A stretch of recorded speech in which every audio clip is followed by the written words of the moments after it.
તોય પણ સારા મારા છેવટના કથા પોતે જાઉં છું શું કરવા, શા માટે જાઉં છું?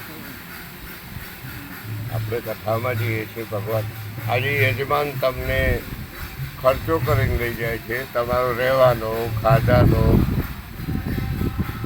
પછી ભાડા, આ બધું આપીને તમને કથા સાંભળવા માટે લઈ જાય છે. તો પછી જીવનું કલ્યાણ શા માટે ન કરે?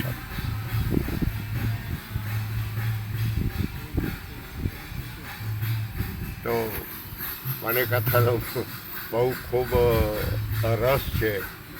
પૂરું સંભળાતું તો છે ને, એક કાન બંધ થઈ ગયું મારું, પણ મને એવું આનંદ થાય કે ચલો બે શબ્દો તો સંભળાશે તો એ કલ્યાણ તો થશે. એ ભાવનાએ હું લગભગ ગમે ત્યાં કથા થતી હોય તો ત્યાંથી સારો માનો કહી દઉં. પણ એક એક એક લક્ષ્યને બહુ સમજવા જેવું છે કે 5 વાક્ય છે. હું કોણ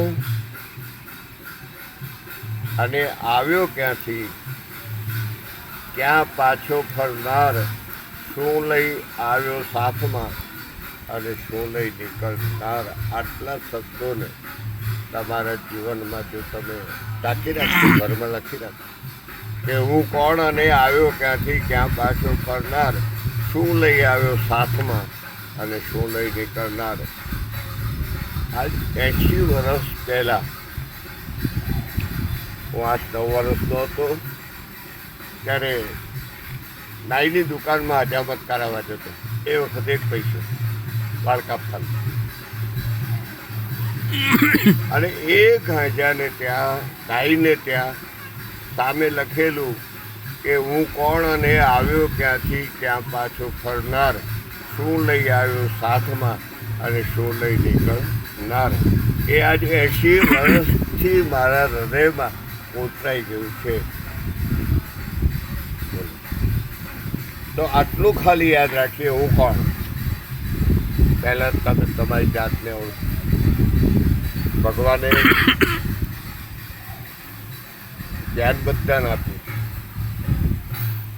કૂતરાને જ્ઞાન આપ્યું છે પણ એના બુદ્ધિ નથી. આયના સામે કૂતરું જાય તો પછી મરી જાય. ચકલા તમે જુઓ, ગરબા આયનામાં ચાચો મારીને ચાચ પાકી જાય, મરી જાય. કારણ કે એને જ્ઞાન છે કે આ હું છું, પણ બુદ્ધિ નથી કે આ મારું પ્રતિબિંબ. જ્યારે એક માણસને માત્ર બુદ્ધિ જો આપી હોય તો ભગવાને માણસને જ આપી છે કે પોતે પોતાની જાતને ઓળખી શકે છે. અને જે પોતાની જાતને ઓળખે એ જ ભગવાનને ઓળખી શકે, બાકી બીજું કોઈ ઓળખી શકે નથી. અસ્તુ દ્વારિકાધીશ.